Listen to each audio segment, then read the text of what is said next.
I'm here again with the Austin Public Library. We're sitting down with Chippr Jones, Charlie Martin, James Lambrick, and yeah, let's get it going. One of the first questions I have for you guys is that I've seen things where you guys have talked about you're really pushing to make this your like full-time gig. This is your profession. What does that look like for you guys? Yeah, I think we would, I mean, for me, like my childhood, like thing I wanted to do was like go on tour with a band.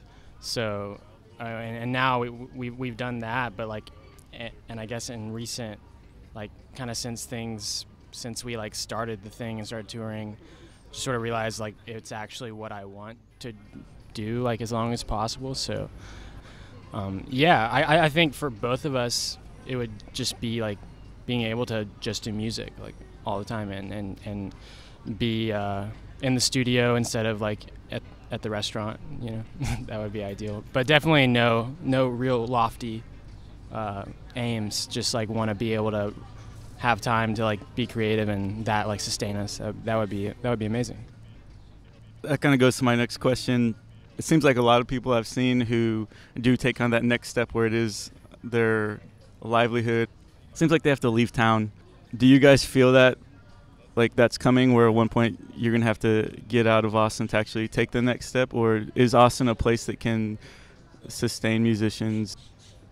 I think right now it's kind of like just it's kind of like any other town, if not better, for musicians in the sense that, you know, we can leave and go on tour, and there are a lot of musicians in this town that have set the tone for, you know, all the other jobs that we have to have while we're trying to climb that ladder. So like we're really lucky with where we work, and they're very understanding. Every time we come back, they'll try their best to keep us going. And for any musician, that's just awesome. Something to kind of just keep you moving forward while you can leave and go tour. Because I think leaving wherever your hometown is the step to take. Or have a home that locally can help support you and kind of hone down and give you some sort of sense, and it should kind of give you that hunger, or it'll make you kind of think, no, maybe this isn't for me. But Austin is very supportive. People go to local shows. The local bands are like on their game. They get out there as well. They tour, they come back, and they get inspired, or they hone down their chops, and it's just this kind of like very active thing right now. It's very, very kind of exciting. So yeah, I think Austin's a great kind of beacon, but I do agree that getting out there is like a really crucial step. Yeah, I guess to add to that, like the one thing about Austin, I think like it's one of the more self-sustaining like music and creative communities I've ever been a part of. But in terms of just touring, like you really got to go far to really hit, you know, these cities that you want to play in, and like not to mention Canada and like Europe and like stuff like that. So I think that's one reason why I think like a lot of Austin bands like you were talking about will move to like Brooklyn, you know, where you can tour a few hours in every direction and hit like some of the biggest cities in the country or like the world, you know.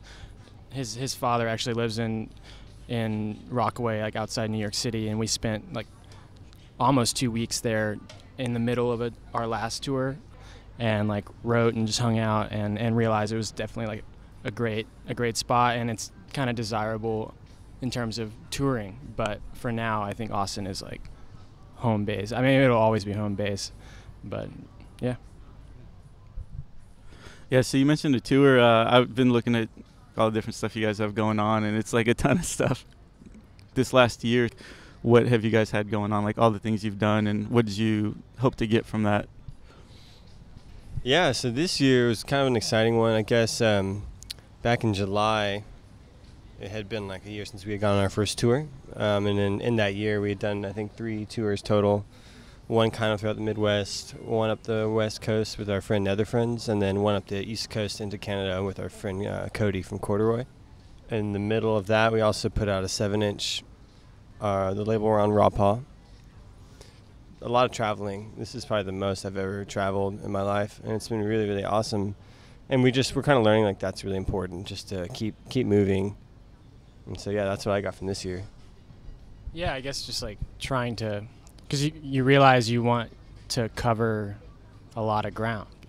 And for us, we've done 3 tours, but every one is in some way felt like our first tour because it's all been to like brand new places besides like New Orleans and places around like somewhat close. We've hit like a bunch of times, but you know, the East Coast, the West Coast, the Midwest, like those were all our first times going to those places. So, and you know, you're starting from zero in every town, and we're not, you know, in Austin people will come to our shows, but in like, you know, wherever, you know, Beaumont, Texas, or gosh, I can't even, it's like certain ones I can't remember. But yeah, we've played to some very, very empty rooms, you know. I guess the best example would be like our release show in Austin was like pretty packed, like great show. And next night we played in Houston at just like the roughest spot, like house, like maybe 3 people there, like on the couch on their phones. It was, that was a fun. They're all like awesome, but yeah. But anyways, so yeah, this year was just us like trying to get our music to touch a lot of different places, and then just writing. Like we wrote, we have the EP out, which is like a 10-song thing of like collection of like live recordings we did a couple, I don't know when we released that, 2013. And so we've been playing those songs, and then the 7-inch, which are like 2 songs with like intros, like 4 songs on the 7-inch. And so we've been playing those and then just writing. And so we have like a full length coming out that we're working on, and a couple other releases. So yeah, just like touring and then writing in our off time. That's what it's been. I saw this quote. It was from one of the Raw Paw people. I think is her name like Clementine, or quote was basically that you guys, your sound is kind of like the creative energy of Austin made audible, something like that. Describe your sound like a little bit more like in depth. Yeah. Shout out to Clementine. She's like a local fairy. Yeah, she's amazing. Yeah, there's 2 Raw Paw fairies. One is Clementine, the other is Jen. They both say really nice things about us. But yeah, let's see, describe the sound. I've always just been like very drawn to like James's taste and like choice of like melody, and you know, so I could go on and on, but I guess the way I would describe sort of the history of the sound, James put out a solo album under the name 1,000 Mile Channel.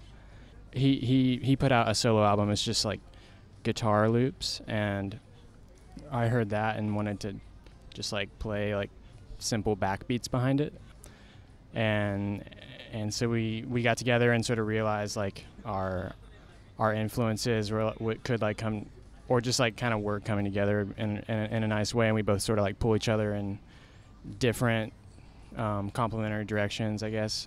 And I'm trying to describe the sound. Yeah, no, I mean it is very difficult to describe, and it's a funny thing that a lot of, I feel like, instrumental bands, you know, claim, and it also stems from the fact that there are no words. Like, we don't know what we're saying. You know what I mean? It's very much like you know, you'd have to just hear it or see it and just try and describe it yourself, because you know we kind of sit and soak in it, and we live in it. So it's almost like being under the ocean, and we just have no idea what's on the surface. You know, we have no idea how it is being perceived by other people. But that being said, you know, it is instrumental and there are no words, so we still want to engage people or engage ourselves, because you know we're all one and the same, and so we want to be engaged, and so that has resulted in kind of an emphasis on things like rhythm and kind of like an uplifting sound, and that stems from what I was saying earlier, like trying to write music that will take care of us no matter where we are emotionally in our lives. You know, the notation and the drum patterns and the synth textures and kind of the murkiness or kind of the ambient quality merging with, you know, a very tight or sometimes technical, you know, just kind of doing everything within a balance somehow is painting a picture to us that makes sense. Like, this is what life feels like, or this is what we want life to feel like, this is what we're chasing. So that's how I would describe it. Right now I'm talking about like the insider music community, like kind of like the musicians and all the people in the kind of music scene. What do you think that scene does well, like as far as supporting you guys as artists? What's in my mind is like getting to. It was really wild for me getting to play with Explosions in the Sky the other day. I feel like them and also during South by we played with the Octopus Project, and like for me and James would probably agree, like those two bands have a huge part in priming like the scene for a band like us to like come up and people be like receptive to it, you know. And so it's really cool because it's not the sound that like Austin is known for, you know. It's like something that you would see come out of like, I don't know, the West Coast or like New York or something. It's not like some, you know, Texas like Americana singer-songwriter stuff, which I really love. But yeah, I think there's been like a really solid infrastructure for what we're doing, but also, you know, we have a much different, I think, vision like for our music than those bands. We just like have a very strong likeness, so that's been a really cool thing, and I'm really appreciative for like, I guess, just like the creative climate in Austin, because like people are surprisingly down for something, you know, just like something like what we're doing. What the local scene does well for bands.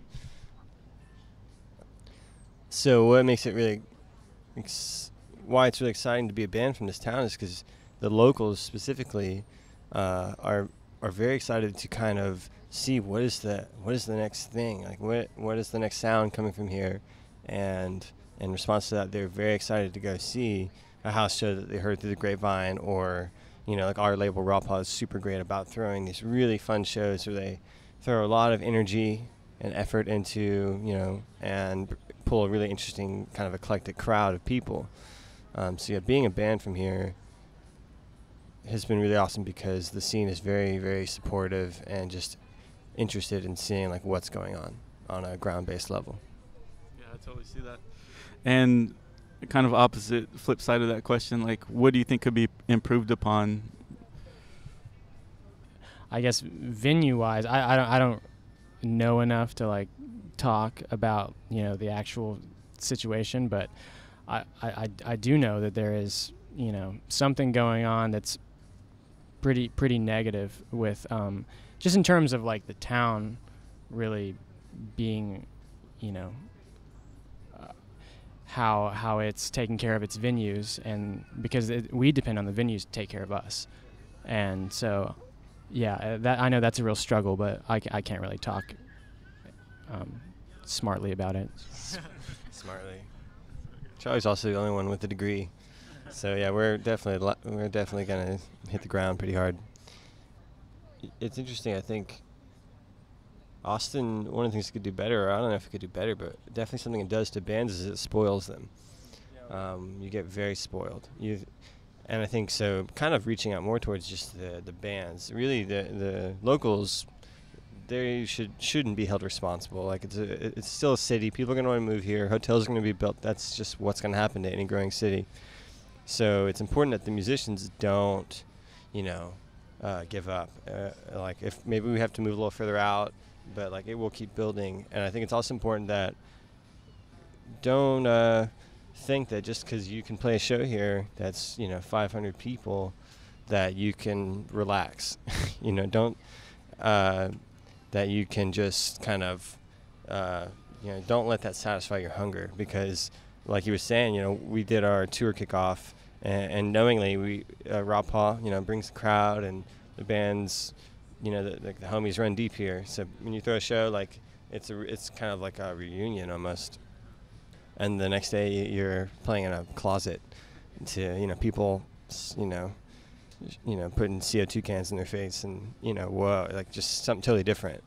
And so just to really stay, have like a really sober kind of perspective, and not it doesn't mean be pessimistic, but be understanding of how the world naturally works, and understand that why those people are here, and then try and apply that to how you can get that same crowd in the next town, the next, and the next. And then that's when you begin kind of laying out this ever-changing plan in your head. But yeah, I think for the bands, like, just try not to get spoiled. Try to be aware that we have a really cool thing going here, and try and let that exercise, your musicianship and not your ego or where you think you stand as a musician. And that applies to me too. Like, that's something we're always trying to like calm ourselves down about. Yeah, go for it. Yeah.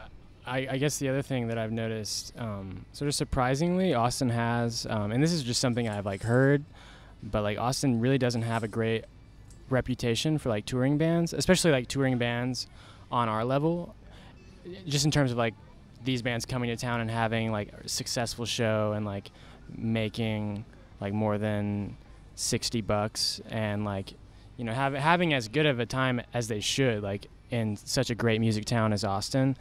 And I think one like reasonable cause for that is the fact that there's so many like amazing bands in town that they're like the local people, just the people that come to shows and the people that aren't musicians, they're like understandably like, yeah, there's a million towns. I mean, there's a million bands in town that I haven't seen that are great. Like, why would I go see, a band from like Arkansas that so and so says is cool?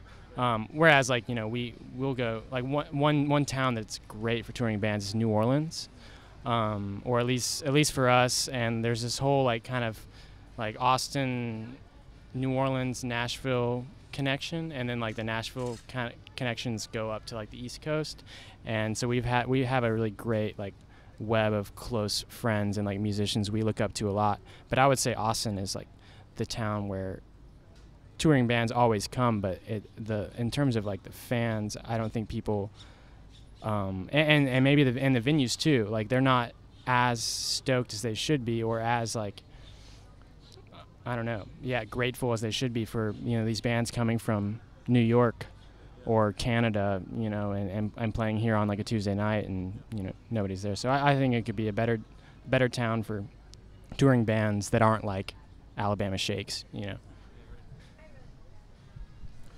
What's the, I guess, like income situation? Like, one thing I've heard from an older musician in town is he kind of laughed at the live music capital of the world, and he said it's the free live music capital of the world. Yeah, do you guys want to speak to that or have anything to say about that? Absolutely. I mean, I think James Taylor, who's a local owner of Holy Mountain, actually made a really great statement about that, kind of saying, well, tough shit. Like, it's always been a hard thing to do. Yeah, I mean, if you're cool with staying in Austin and getting a residency indefinitely, playing, some swing music at the Continental, maybe you have a chance. But if you're trying to do anything outside of that or push any other boundary, that comes back to, like, you're probably not going to make a lot of money. You're probably going to have to be uncomfortable, moving around a lot. And, yeah, you kind of get bitter. And so I would suggest maybe more camping, that's stuff that we try and do that, like, oh, shit, maybe we made $20 last night, but now we're, in the Ozarks, near River Stream, and that's priceless. I can ask for more money right now? No. Yeah, I completely agree. I've sort of always tried to see the scene like exactly how it is, like that's what we're doing. We're playing music for free to our friends, and that's what we want to be doing. It's cool. Yeah, shout out to Ralph Hall. You guys mentioned them a lot, and it sounds like they've done a lot for you. They made you do that. Okay. They actually, you can't see this because it's recorded, but they actually have guns to them. Yeah. No. No, that's good. So who are some maybe local, like lesser known groups that are here that you want to give like some love to, that you would like shout out, like say like, hey, people need to like check these guys out? Yeah, I don't feel like he's lesser known around like our group, but I think just in general, like who I always want to shout out is our boy Chris Lopez. He's a solo artist. It's sort of like kind of like a noisy, shoegazy, like electronic, dark, I don't know. Really it's just like pop stuff.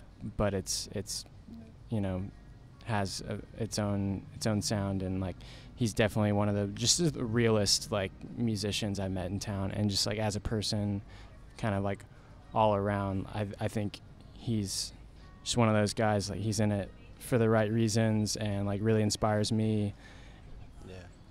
Yeah, another guy I'd probably also mention is Chris Lopez. And there are a wealth of other musicians I would love to shout out to, but they don't really need it. So you mentioned like some books that have been influential. Like, what are some specific books that have been influential for you guys? It could be anything. Like Jeremy sat here and talked about like Goosebumps. So, okay.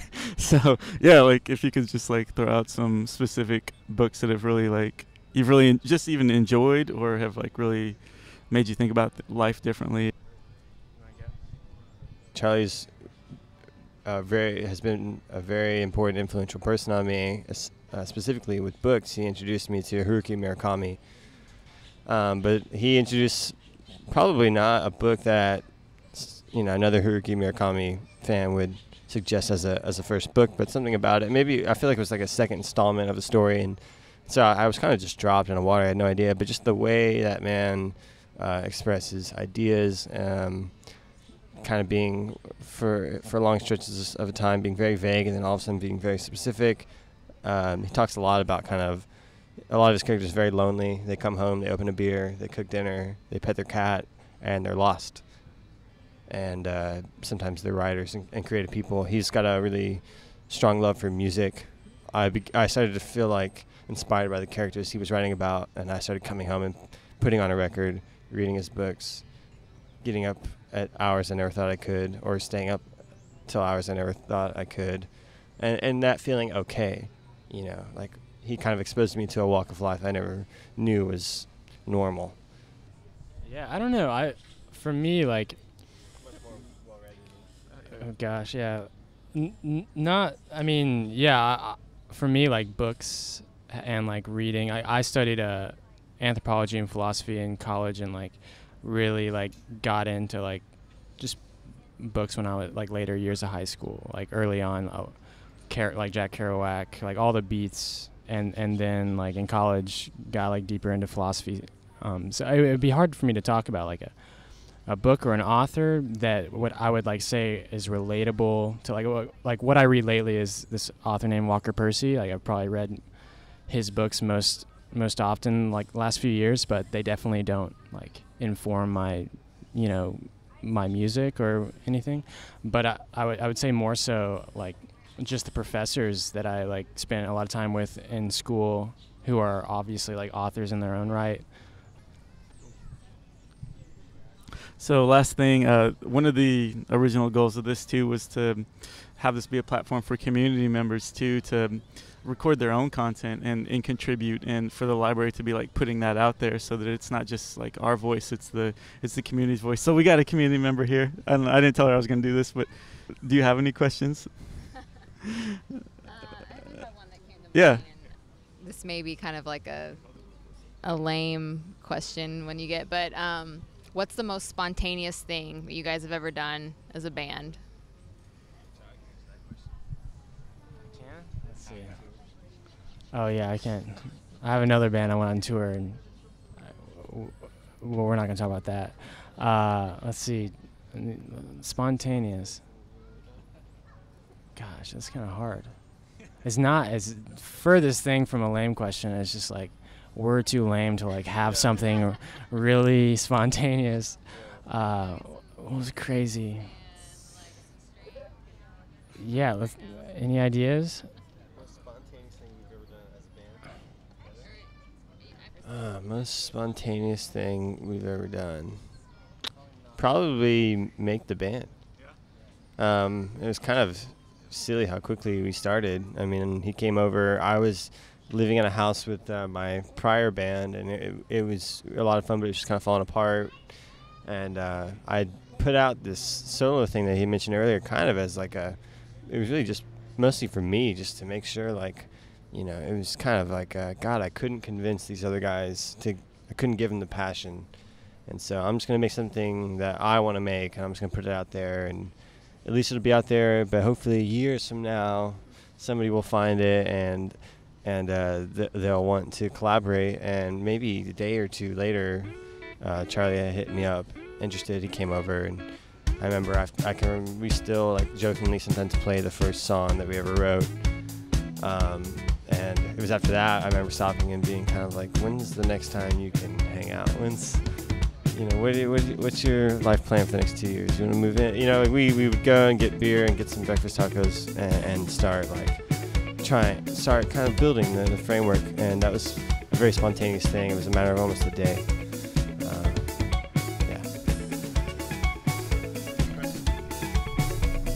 Thanks to Chippr Jones for coming through, supporting the Austin Public Library.